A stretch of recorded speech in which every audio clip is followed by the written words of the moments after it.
হয় এই কালভাৰটো আমাৰ ইয়াতে বজাৰৰ পৰা অহা নতুন বজাৰৰ ৰাস্তাত এই কালভাৰটো আমি জনামতে 40-42 লাখ টকাৰ স্কিম এই স্কিমটো মোটামুটি তেওঁলোকে যেনতেন কিবা এটা পইচা খৰচ কৰি মদে মাংস খায় যেনতেন কামটো সামৰি মাৰিছে।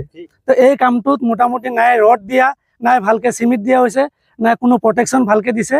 ইয়াতে এটা গাড়ী যোৱাৰ লগে লগে এই গাড়ীখন ডাইৰেক্ট তাতে খালত পৰিছে, পৰি কিনে গাড়ীখনো বেয়া হৈছে, মানুহৰ যাতায়াতৰ ব্যৱস্থা বিচ্ছিন্ন হৈছে। কাৰণ স্কিমটো আছিলে 40-42 লাখ টকাৰ স্কিম হয়।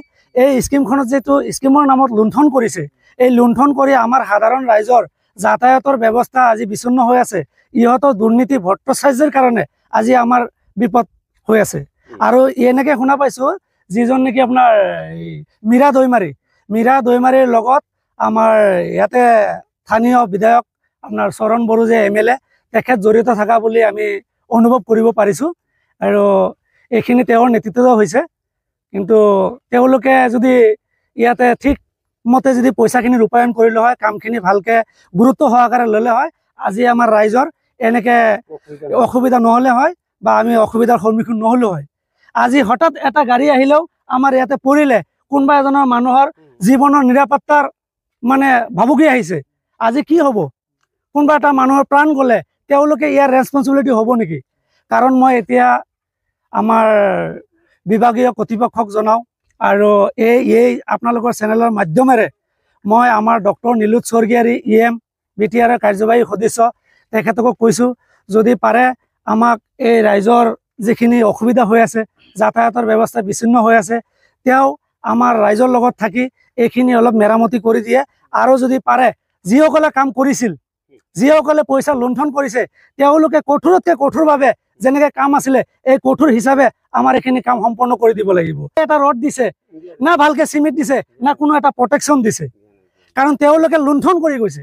কাৰণ যিহেতু এজন মানুহ আছে ML চৰণ বড়ো, এই চৰণ বড়োজনে তেখেতসকলৰ লগত মীৰা দৈমাৰীৰ লগত জড়িত থাকি যি লুণ্ঠন কৰিলে, তেওঁ এজন MLA হয়, আমাৰ ৰাইজৰ প্ৰতিনিধি হয়। BPFত থাকি যদি দুৰ্নীতি ভট্টাচাৰ্যৰ লগত যদি জড়িত হয়, তেতিয়াহ'লে আমাৰ এই সাধাৰণ ৰাইজৰ গতি কি হ'ব? নে তেওঁলোকৰতো এইটো স্বভাৱে হয়, তেওঁলোকে সাধাৰণ মোটামুটি যেন তেন কৰি কিবা কৰি কাম এটা কৰিব, ৰাইজৰ আগত প্ৰচাৰ কৰিব, আমি বহুত ডেভেলপমেণ্টৰ কাম কৰিছোঁ, উন্নয়নৰ কাম কৰিছোঁ, উন্নয়নৰ নামত লুণ্ঠন কৰিছে, কৰি এইবিলাক সৰু সৰু মেছেজ লৈ তেওঁলোকে ৰাইজৰ মাজত সোমাই যায়। আৰু 17 বছৰে BPFে ৰাজত্ব কৰি গৈছে, মানে কি কয় তোলা ধনা দি কিনে তেওঁলোকে চলিছে। কিন্তু এতিয়াও বৰ্তমান তেওঁলোকে ৰাইজৰ মাজত সোমাই আছে যে আমি ডেভেলপমেণ্টৰ কাম কাজ বহুত দ্ৰুত গতিত আগবাঢ়িছোঁ। কিন্তু মিছা কথা, ক'তো আজিলৈকে তেওঁলোকৰ ডেভেলপমেণ্টৰ কাম আমি বিচাৰি পোৱা নাই। এইখিনি ডেভেলপ হৈছে, তেওঁলোকৰ 17 বছৰে তাৰ 4 ভাগৰ 1 ভাগ উদাহৰণস্বৰূপে দেখাব নোৱাৰিব, তেওঁলোকে প্ৰকাশ কৰিব নোৱাৰিব। এইটো একদম খাটাং। আপোনালোকে চাব পাৰে, আপোনালোকে জাগাই জাগাই আপোনালোকে চাব, য'তে চাব UPPLৰ দিনত হোৱা ডেভেলপমেণ্টৰ কাম কাজ আমাৰ ইয়াতে প্ৰচুৰ হৈছে আৰু ৰাইজ সন্তুষ্ট হৈছে।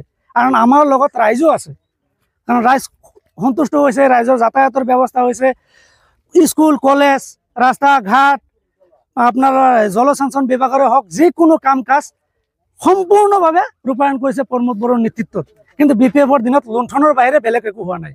এতিয়া জল পটভাৱে প্ৰমাণ হৈ আছে। এই কালভাৰটোৱে আপোনালোকে প্ৰমাণ কৰক, এখন ৰড দিয়া নাই, এইটো এটা কালভাৰ হ'ল নেকি? ইমান টকাৰ এটা কাম স্কিম হয়, এই স্কিমৰ টকাখিনি তেওঁলোকে লুণ্ঠন কৰিছে। এইটোতো আমাৰ কাৰণে বহুত দুৰ্ভাগ্যৰ কথা হয়। আছে এই কালভাৰখনৰ অৱস্থা কেনেকুৱা দুৰৱস্থা হৈ আছে। এই কালভাৰখন ভাঙি যোৱাত আমাৰ সাধাৰণ ৰাইজৰ বহুত চলা ফিৰাত বহুত অসুবিধা হৈ আছে। আৰু স্কুলৰ ল'ৰা ছোৱালীবিলাকক আপ ডাউন কৰাত, চলা ফিৰা কৰাত অসুবিধা হৈ আছে।